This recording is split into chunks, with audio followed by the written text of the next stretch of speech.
Na na na na na na, Kirblog and the centerfold.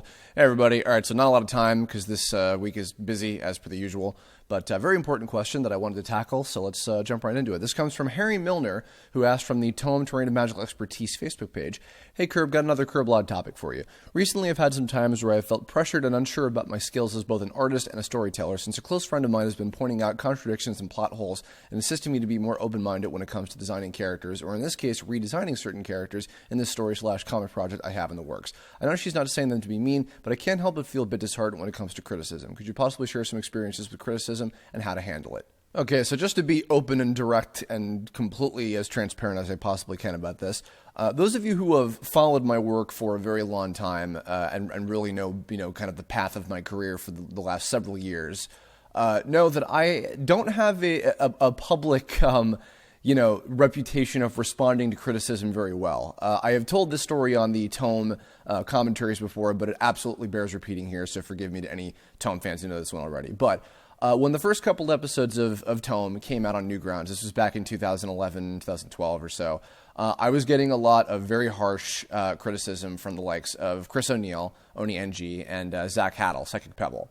More or less, they both just had a lot of, and at the time, also, they were also way farther ahead of me in terms of their, their experience and their, not notoriety, but I guess popularity, and their, kind of critical acclaim in terms of, the number of different Newgrounds artists that had kind of ascended to, bigger and better things, from there on out. So they were more or less like, compared to me, they were an authority.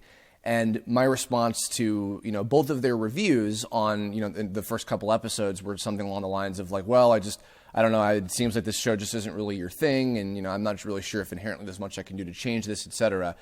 And I'll spare you all the full details, but more or less it was not a good move on my part. Mainly because it was on public display, and you can still find them. I'll even say, because there's no point hiding it, you can still find my responses to those reviews if you go looking hard enough. But what happened was, shortly after that, and I was starting to work on episode 3 at the time, I was reaching a point where I was becoming very, I guess, to an extent self-conscious, but more so like I was questioning myself, and I was second-guessing what I was doing. This is what led me to do a couple particular things from there on out. For one thing, I went directly to Chris and Zach, on who I had them on Skype at the time, to say, look, what is it that I need to trust you guys, even though I don't agree with everything that you're saying to me. I have to respect the fact that, you guys, know what you're doing, and that, stuff that you've done like this has worked for your own shows. So what is it that I can do to improve? Which is the reason why, for those of you who didn't see the original versions of episodes 1 and 2 with the original talking avatars, part of the advice that I got was from actually Zach, I think it was, on animating the talking avatars for the scenes with the characters having the text blocks and all that stuff. So the reason why they are now animated is because that was a suggestion that Zach made, and I took a nod from the Super Flash brothers on their Detective Grimoire project in terms of kind of the style that I went to go for with that. And then also kind of as a signification of their help, this is also what led me to having a little, kind of part of it was also to kind of show people that there was no hard feelings between all of us, because a lot of people seem to continue thinking there was some kind of war between the Hellbenders guys and this Kerbifer guy or whatever. So they were kind enough to make a cameo in episode 7. And the other thing, too, was that this is part of what led me to having Liz brought on as the script supervisor for the show, which was a huge help in how we'd collaborated on particularly episodes 4 and 7, and also, obviously, the entire series as a whole. But those 2 episodes in particular, she was a massive help on for season 1. And, so that was as a result of, okay, I responded badly to this criticism. And you know what? It's also very easy to look at that and say, oh, well, the only reason that you decided to do something about it is because you were, made an embarrassment of. And you know what? That's perfectly fine to make that assessment. And it's very well possible that that is part of the reason why. It might have led me to the feelings that I was having as I was working on episode 3 and beginning to doubt myself, because I was like, well, you know what? Maybe there is something to this, and maybe I shouldn't be so stubborn about this. So that was the beginning of that. Now, that said, despite the fact that that was, how I chose to solve that problem, I still, to this day, on all of the 700 things that I focus on, I have difficulty taking criticism a lot of times. So as you also might know from my 2016 New Year's resolution, this is meant to be the year of self-improvement for me. Well, I say 700 million different things. The main three things that I'm trying to focus on that I do that are the main parts of my career are animation, acting, and writing. I've been very, very lucky that I've had opportunities with all three of those things to have a lot of new opportunities and training and things like that. In the case of voiceover, I have I have my agent. I just joined SAG-AFTRA, which has been fantastic. In the writing department, Cryamore has been fantastic, and as well, allowing me to have a lot more experience in getting to actually write for a new medium that I've never really worked on in that capacity before with a video game. And then with animation, I am currently, which is what I'm going to get to next in terms of the actual criticism part, is I'm working on my new storyboard portfolio, which I have been absolutely neglecting for years and years on something that I should have had done even before I moved to California, to be totally honest. So I've had three particular people who have been helping me with, I'm working on basically three different sequences that I'm going to be having as part of my new board portfolio. One of which is actually, I guess I can sort of reveal it here, is a new short that I've been working on. I won't say too much about it, but it's something completely new from the ground up that I'm doing. And also, I'm going back and doing some select sequences from two other previous projects that I've worked on. One of which I'll say is actually my thesis film, Balancing Act. I'm taking the fight scene from that and redoing the storyboards to it because they look like shit because they're from 2011. But either way, the point is, the three people that I've had on board to help me with that for direct feedback have been Jake Gantz and Joel Cheatham from Studio Yatta, those of you who don't know of them by name, and they're both awesome artists, as well as my neighbor, Crystal Can, who is currently a storyboard artist on a show that has not been announced yet, but she's also a fantastic artist. I've known her for a long time. So for the original short that I was working on, I was getting feedback from all three of them. And Crystal, I've had the most feedback from because since she's my neighbor, she can come over directly and can, help me with making direct, changes and updates and things to each of the drawings that I'm doing for these boards. Now, for instance, I'm recording this again on Friday, before the day it's going to go up. So on Thursday night of this past week, Crystal came over for the second time now, and she was helping me with revising the boards from one of the other two projects that I had already done previously and was redoing the boards up to make them look nicer. By this point, I had taken a lot of the stuff I had learned directly from Jake and Joel in terms of showing clarity and applying it as best as I could. So I went to them directly. The point about this, first of all, is I went to people directly that I trust the opinions of. Because this is different from the, the environment of just having an open forum like Newgrounds reviews or YouTube comments, which is not to denounce the fact that you can't necessarily get good criticism from people that are going out of their way to leave it for you. But what I also find is that if you're seeking it out in the first place, for one thing, you're going to be a lot more inherently open to it because you're asking for it. And also the fact that if you're going to people that presumably you trust, the opinions of in the first place, and also, feasibly that they know what they're doing, and they're good at what it is that you're asking them advice for in the first place. I feel like it can be a lot more beneficial because it can be a much more of a collaborative process. Case in point, having Crystal come over and literally make adjustments to my drawings and saying, well, if you tried it like this and you angled it this way or move this character around here to, change the composition or whatever, or, maybe change the flow of these shots or add this part here, etc. I'm getting direct, specific things as to what I can do to make it better. And that's the thing. Having the same goal of okay, we're trying to make this thing better. That is the same, internal thing that we're thinking of at the same time, to the benefit of the product, of the end product being as good as it can possibly get. Now, despite that, and I would even express this to her, on the spot of, I would often defend why I would make a certain choice, which I would always stop myself and say, I feel bad for even, saying this because I feel like I'm combating your criticism. I feel like I'm just defending what it is that I've already set in place because I don't want to change it. I'm already married to what it is that I've done, which we're going to come back to that subject later. But that said, in response to that, Crystal was talking about, listen, on a real storyboard team, conversations like this are going to happen. Things do get revised a million times over sometimes, and that's not to the behest of or to show any kind of negativity towards the artist's skill. It's just what happens in production all the time. So having that direct working relationship with Crystal, in which case, we can go back and forth on, what is the best way to go about this, and, what logically works, what is funniest, what is visually the most appealing, etc. It's not so much that it's in combatants. It's like, it's a collaborative process in order to make it, again, as best as it can possibly get. And as a result of that, in adding another, I don't even know, I think maybe another like 13 drawings, in total to the, I think maybe the 50 or so panels of this 2.5-minute sequence I was doing, as well as going back and redoing bits and pieces about the ones that I had already drawn myself, ended up in an infinitely better product. And so Crystal, if you're listening to this, thank you again. Not that I haven't, tried to thank you enough as is to your face, but you know what I mean. So then kind of moving on to there too, the next big thing that's been relevant to this case and this topic is writing the script for Cryamore. So for those of you who haven't been following the progress of that game, we have a publisher. We're actually being published by Atlas, creators of Persona and lots of other fantastic games, which we're very lucky about.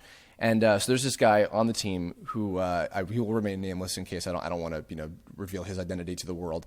But he has writing experience. He has years more writing experience than I do. And basically we're at a stage in the script right now where we're getting direct feedback on how the story went. Now, what I did was I took all the things that I learned from writing the story of Tome, for instance, applied it as best as I could to the overall arc and the dynamic and the characters and everything to the story of Cryamore to make it as good as I could possibly get it. And I actually think it might even be a stronger story overall than Tome was, although, of course, that'll be up to you guys to judge.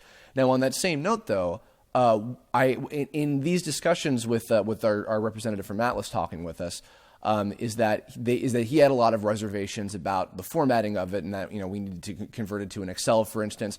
We had to cut things down into digestible chunks. I was learning a lot more things about, again, this medium that I had never worked in before. Although I am a storyteller and a writer, I have never written specifically for a video game before, and therefore there's technical stuff that I have never even taken into account before. Like, for instance, how much text can fit into a box. How long of a conversation in an action RPG game can the players, how much attention can you hold from them? How long should or can a cutscene go for that's not going to be, for one thing, technically going, too difficult to build, going too long to, lose the attention of them and bore the player kind of thing. And then even more so stuff like, how the characters are written, in that, are they as individualized as they possibly can? Do they all have their own particular, speech quirks, or if not quirks, ways of, their own personal mannerisms and et cetera? And does that come across? Because, for instance, in my head, I know the identity and I know the sort of, voice, both, figuratively and literally, of each of the Cryamore characters. But in a lot of cases, that was not translating to other people that would read it, particularly, the guy from Atlas. So, in talking with him, and this is the objective thing about the situation, is that it was perfect, and then it's like, hey, this is a person who has, like, legit more experience in writing for video games than I do. He is incredibly patient and blunt and honest, to where the direct feedback that I'm getting on what I've done for this part of the process is incredibly beneficial to me in terms of learning. Despite that, my first instinct a lot of times during changes that would be made to the script, whether it was a dialogue thing or just, cutting things down or cutting something out entirely, my first instinct is like, no, like, I can back up my reasons as to why that's important. And I feel, I feel that this needs to be kept in and shouldn't be changed, etc. Like, my first instinct is, no, I want to combat this because I want this. And it comes off as stubbornness or an ego trip. And, again, what I have to remind myself of is the sense of authority of, like, okay, this person is representing the company that is further funding us and helping us with, getting the game off the ground in the first place. And we both want the same thing, again, which is for the final product, which isn't even mine. In this case, it's created by Rob and Alan, the actual creators of Cryamore. We want the best possible end product, for the entire thing to benefit everybody in this case, not just me, not just Rob, not just Atlas, everybody all at once to benefit, having the game be as good as it can possibly get. And I have to often remind myself of that so I don't get too ahead of myself and I don't get caught up in what I think is the absolute best for that end product. So now, as a result of what I've learned from that feedback and that criticism, is I'm going into later parts of the game, making cuts and condensing things and kind of dividing things up into different chunks and things like that of my own accord. Meanwhile, the Atlas representative, as well as Rob, when he has time between, working on the game content itself, are going through the earlier parts of the script and making their adjustments so that when we have a full finished draft of the whole thing, then I can go back and do what I was originally going to do before I was the full-on writer for the entire game, which was what I had offered back when I was doing the casting and directing. Rather, when I first got the job. I haven't gotten to direct the game yet because we haven't recorded anything. What was that I offered to help with fine-tuning dialogue and like making little tweaks and things, to have it flow naturally for the actors. So now, hopefully when we have the whole full second draft based on that feedback, I'll be able to come in and do that, for the absolute final draft that we need for when we go into recording the actual voice actors and everything. So my experience on that project has been a massive, massive help. And I've learned new things that I didn't even think about, regarding writing. And I'm not even talking just like the actual execution of the story or whatever, like technical reasons and things regarding a new medium that I've never even touched before, that never even came up in TOME because, TOME was an animated show and it was its own medium kind of thing, Now back to your actual question, Harry, I know exactly how you feel because often what I find happens is as artists, because we all have our own stubbornness and ego and way of doing things and our own, personal values of what we like to do and how we like to go about doing it, etc. But we often react in ways such as, getting upset or feeling stubborn and feeling like, no, like this is, I really truly believe in this. I want this to be what it is. Like, why can't you see what I see in this? Or sometimes the opposite of like, oh my God, they're right. I don't know what the hell I'm doing. I feel so disheartened. What the hell am I doing, etc. And I've just told a couple stories about how I've had both of those types of reactions. The secondary one I was saying before about, like shutting down, etc. In some ways that can be even worse because then absolutely nothing will get done. If you just beat yourself up and don't, progress in any way, shape or form, whether it's by your own volition or you believing in what you want to do, not taking the criticism or taking the criticism and changing it for the better. If you're just going to wallow in like, oh God, it's ruined. What am I going to do? Then that's even worse. Nothing's going to get accomplished from that. And to be totally honest, earlier this week, before Crystal was kind enough to come over and help me out with revising more of the boards, I had another moment like that where I was like, oh my God, I'm looking at this stuff now and it looks like crap. I don't know if I'm going to be able to do this. Maybe I'm not even cut out for this. Maybe I shouldn't be doing this, etc. It is so easy to go to that place, but you can't let yourself do it. Because you have to remind yourself of something. And this is, not just regarding your situation with this friend of yours who's giving you feedback, but this is for any kind of situation. Criticism, I feel, most of the time, unless it's truly coming from someone that's just like, I'm just here to make you feel like shit about yourself, which, those people exist, and that's really unfortunate, and, fuck them. But if it's a person, again, that is your friend or a colleague that you trust or somebody that has a true authority that is worth listening to, I would say most of the time it is coming from that same place of, I want this to be better because I see potential in this and I think that this could be done. I think that this could be done in a way that is awesome and entertaining and fun and great and whatever it is, etc.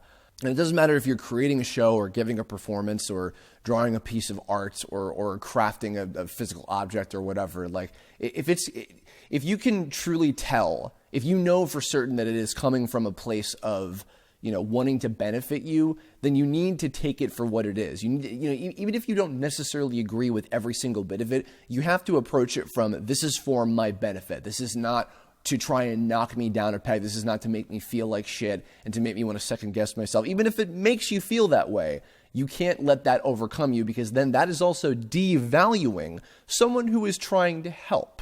Someone who's trying to do something positive for you and the thing that you are doing, regardless of what it is. And I'll say too, while this is advice to, this is an advice Kirblog to everybody listening, and I hope that, this has possibly helped any of y'all out in some way, shape, or form. This is also advice to myself. This is something that I'm, if anything, I wanted to, I thought it was relevant to the last couple topics in a row that we've covered, but I also thought that it was important to reinstate for myself, because it's still something that I'm learning about. It's still something that I'm trying to get better at, and I still have a long way to go. I'm 27 and I'm still relatively early on into my animation and entertainment business career, etc.